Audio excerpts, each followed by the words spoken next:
আলহামদুলিল্লাহ والصلاه والسلام على رسول الله اما بعد উপস্থিত সম্মানিত মুসলিয়ানে کرام আলহামদুলিল্লাহ আজকে ধৈর্য সহকারে আমরা রমজানের কিছু আমলের কথা শুনতেছিলাম।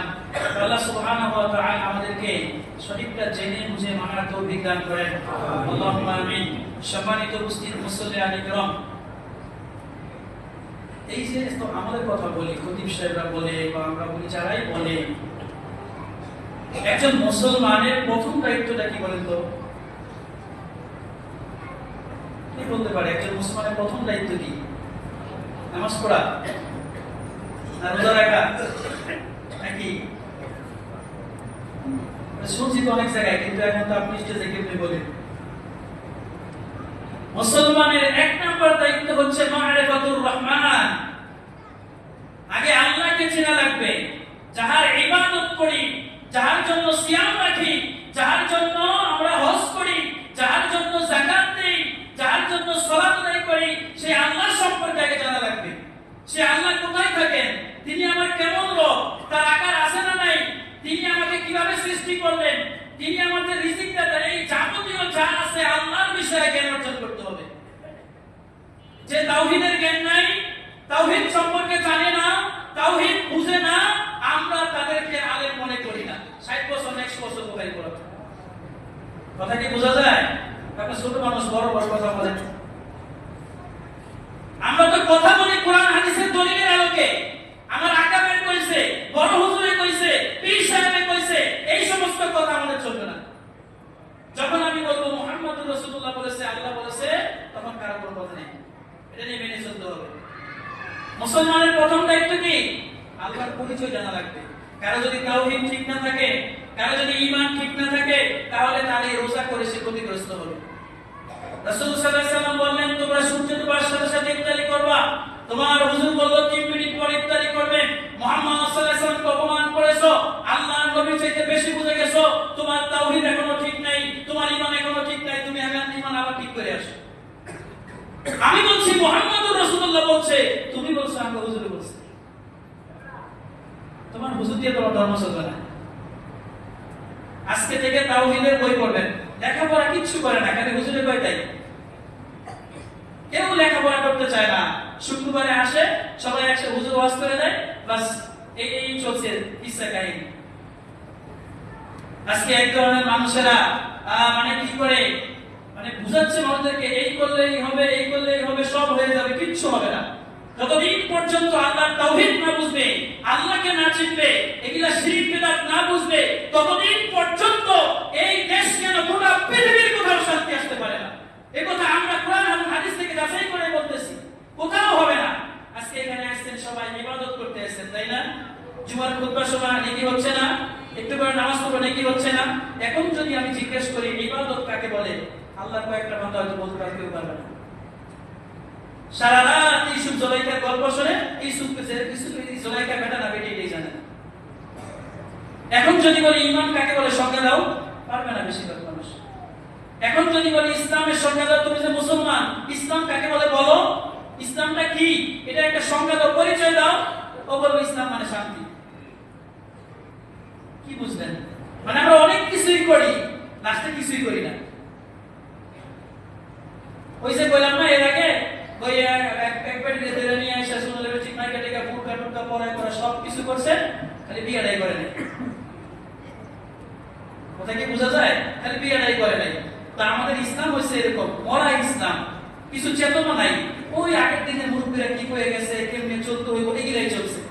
আবারও বলে যাচ্ছি, আমি দূরের মানুষ না, কাছের মানুষের আগেও 2 বার আপনাদের এখানে আসছি, আবারও বলে যাচ্ছি, ইবাদত কম করেন, নামাজ 2 রাকাত কম পড়েন, আর নফল নামাজের কথা ফরজ নামাজটা কম করলে হবে না, না একটু ইবাদত কম করেন, কিন্তু আসলটা করেন, অরিজিনালটা করেন।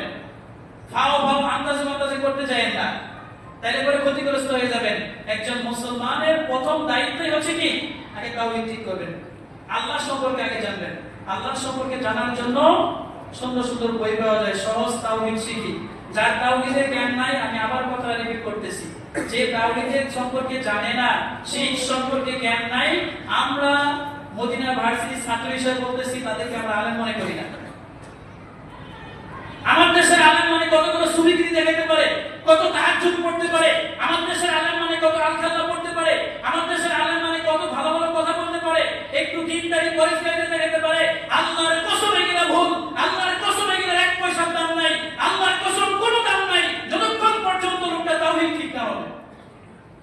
আমার আহলে হাদিস একজন রিকশাওয়ালা অনেক ভালো যে আল্লাহ সম্পর্কে জেনে গেছে, আমার আহলে হাদিস একজন মুজিওয়ালা অনেক ভালো যে আল্লাহকে চিনে গেছে। যে আল্লাহকে চিনে না, আল্লাহর পরিচয় জানে না, তোমার তাহাজ্জুদের 5 দাম না, আমরা এটা হিসাবও করি না। কথা কি বুঝাইতে পারছি? হুজুরে তো চেতে এই জন্য যে আমার আহলে হাদিস ভাইদেরকে, সালাফি ভাইদেরকে, বড় বড় আলেমদেরকেও বুঝাইতে পারি না যে কোনদিন ওই রাষ্ট্র দিয়ে, ক্ষমতা দিয়ে এগুলা দিয়ে ইসলাম কায়েম হয় না। ইসলাম কায়েম করতে হবে মানুষদেরকে দাওয়াতি কাজ করে তাওহীদের জ্ঞান দিয়ে। বুঝানো যায় না জাতিকে, এক একজন এক একটা করে ফেলতে চাচ্ছে, কিচ্ছুই হবে না। নবী রাসূল নবী রাসূল কাছে পৃথিবীর মুখ থেকে যদি বাংলাদেশ নামক রাষ্ট্রটাকে উঠিয়ে দেওয়া হয়, আল্লাহ দিন উঠে যাবে? বাংলাদেশ নাই, পৃথিবীর মানচিত্রে বাংলাদেশ নাই, আল্লাহর দিন বন্ধ হয়ে যাবে? তুমি কি বুঝলা ইসলাম? কি ইসলাম বুঝলা? তুমি ইসলাম বুঝলা অন্য কিছু, তাই না? তোমাকে আরো লেখাপড়া করতে হবে, আরো লেখাপড়া করতে হবে। পড়ালেখা কিছু করে না, খালি হুজুরে কইছে, মুখ কইছে, মুখ কইছে, জান দিয়ে দিবে পরে জাহান্নামে গিয়ে বসে থাকবে। আগে আমল করো, আমল করতে জানে না, জান দিয়ে লাভ কি? লেখাপড়া করতে জানে না। আজকে খুতবার যেটা সারাংশ কথা, আমল তো করবোই, রমজানে লেখাপড়া করা লাগবে। এখন আমার এই কথা কার কাছে লাগবে জানি না, কিন্তু আমি ছোট থেকে 12-13 বছর পরে মদিনা ভার্সিটি করে যেটা পড়ছি, এই আমার দেশের মানুষ তাওহীদ বুঝে না, ইসলাম বুঝেই না, ইসলামের সংজ্ঞাই জানে না, খুদাই নামাজ পড়ে, এমনিই নামাজ পড়ে। যাই হোক, সম্মানিত উপস্থিতি, অনেক কথাগুলো বললাম, জানি না আমার কথাগুলো আপনারা বুঝতে পারছেন কিনা। আমি শেষের দিকে যে কথাগুলো বলছি, আমার ছাত্রদেরকে আমি এগুলো আগে শিখে, তোমার আমার তেমন করা লাগবে, তুই মস্ত বড় পাবি। সাহাবীরাও জিনা করে ফেলছে, সাহাবীদের কত পাপ হয়ে গেছে। এক মহিলা সাহাবী চুরি করে ফেলছে, এ কি হয়েছে? পাপ হইতেই পারে, ভুল হয়ে যেতেই পারে। আল্লাহর কাছে ক্ষমা চাও, আল্লাহ মাফ করে দিবে, কিন্তু শিরক করো না, আল্লাহর সাথে শিরক করবে না। দুনিয়ার জীবনে উত্থান পতন থাকবেই, তুমি একবার জিতবে, একবার হারবা, হ্যাঁ একবার ভালো হবে, মন্দ হবে, এটা দুনিয়ার নিয়ম, কিন্তু সর্বশেষ তুমি সফলকাম হবে। ফামান যুরজিয়া আনিন নার ওয়া উদখিলাল জান্নাহ ফাকাদ ফাজ। যে ব্যক্তি জাহান্নাম থেকে মুক্ত করে দিয়ে জান্নাতে প্রবেশ করানো হয়ে গেছে, সেই লোকটা সফলকাম। আর দুনিয়া থেকে এটা আসা যায় না, দুনিয়াতে উত্থান পতনে কি আসে যায়? আল্লাহর কাছে যদি সফল হয়ে যায়। আর দুনিয়ার এত কিছুতে কি হবে যদি আল্লাহর কাছে সফল না হতে পারি? আমার কথাগুলো কি আপনাদের কঠিন লাগতেছে? কথা কি বুঝছেন? আমি সর্বশেষ আবার ওসিয়ত করতেছি, খুতবার শেষে এই রমজান মাসে একটু ভালো হওয়ার চেষ্টা করি। সারা বছর তো উল্টাপাল্টা যাই করছে একটু আমল করার চেষ্টা করি, কোরআন তেলাওয়াত করি, ঠিকমতো 5 ওয়াক্ত নামাজটা পড়ি। নাকি রমজান মাসে ছেড়ে দিবেন? হুজুর আমার নাম জানেন না আপনি? আপনার নাম কি? আমার নাম রমজান মুন্সি, জানেন না? আমার নাম ওই রমজান মুন্সি, আমি রোজা পড়া নামাজ পড়ব কে? আপনি কি আইডি কার্ড দেন নাই? তোমার নাম? আমার নাম শুক্রিয়া মুন্সি, শুক্রবারে বলি। আপনি তো দেখছি আপনি জ্ঞানই নেই। আমার আইডি কার্ডে লাই আছে শুক্রিয়া মুন্সি, আপনি 5 দিন নামাজ পড়ে কোন কে? আমার প্রত্যেকদিন কোন কে? আমি তো জ্ঞান কম, হুজুরই বলি।